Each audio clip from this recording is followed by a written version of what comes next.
টি-20 বিশ্বকাপ আয়োজনে বিশৃঙ্খলার জেরে পদত্যাগ করেছেন আইসিসির শীর্ষ দুই কর্মকর্তা ক্লেয়ার ফার্লং ও ক্রিস টেটলি। ফার্লং সংস্থাটির বিপণন ও যোগাযোগ বিভাগের মহাব্যবস্থাপকের দায়িত্বে ছিলেন। টেটলি ভেন্যু পরিদর্শক দলের সদস্য ও আয়োজক কমিটির প্রধান ছিলেন। আগামী শুক্রবার শ্রীলঙ্কায় বসবে আইসিসির বার্ষিক সম্মেলন। তার আগে দুই জ্যেষ্ঠ কর্মকর্তার সরে দাঁড়ানোর ঘটনাকে বড়সড় ধাক্কাই বলা যেতে পারে। সর্বশেষ টি-20তে যুক্তরাষ্ট্র অনুষ্ঠিত ম্যাচগুলোতে প্রয়োজনীয় তুলনায় বেশি অর্থ খরচ করা হয়েছে।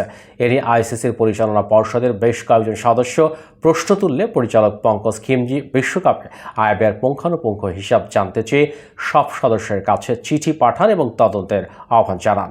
ধারণা করা হচ্ছে শ্রীলঙ্কায় বসতে চলা সম্মেলনে বিষয়টি নিয়ে দীর্ঘ আলোচনা হবে এবং বিশদভাবে তদন্ত হওয়ার সম্ভাবনা আছে। তার আগেই নিজেদের পদত্যাগপত্র জমা দিলেন ফার্লং ও টেটলি। ক্রিকেট বিষয়ক ওয়েবসাইট ক্রিকবাজ অবশ্য আইসিসির বরাতে জানিয়েছে ফার্লং ও টেটলি কয়েক মাস আগেই পদত্যাগ করেছেন। এরপরও তারা টি-20 বিশ্বকাপ পর্যন্ত দায়িত্ব চালিয়ে গেছেন, যারা নতুন কেউ এই দুই পদে যোগ দেওয়ার পর সবকিছু বুঝে উঠতে কিছুটা সময় পান এবং আইসিসির দৈনন্দিন কাজে যেন ব্যাঘাত না ঘটে। ফার্লং ও টেটলি শ্রীলঙ্কায় বসতে চলা বার্ষিক সম্মেলনে উপস্থিত থাকবেন। টি-20 বিশ্বকাপে যুক্তরাষ্ট্র পর্বের ম্যাচগুলো হয়েছে 3টি ভেন্যুতে: নিউ ইয়র্কের নাসাউ কাউন্টি স্টেডিয়াম, ডালাসের গ্র্যান্ড ফ্রেড স্টেডিয়াম ও নর্দার্ন হিলের সেন্ট্রাল বার্ড পার্ক। এর মধ্যে নিউ ইয়র্কের নাসাউ কাউন্টি স্টেডিয়ামের ড্রপিং পিচ নিয়ে ব্যাপক সমালোচনা হয়েছে। এই মাঠে অনুষ্ঠিত 8 ম্যাচের সবকটি ছিল লো স্কোরিং।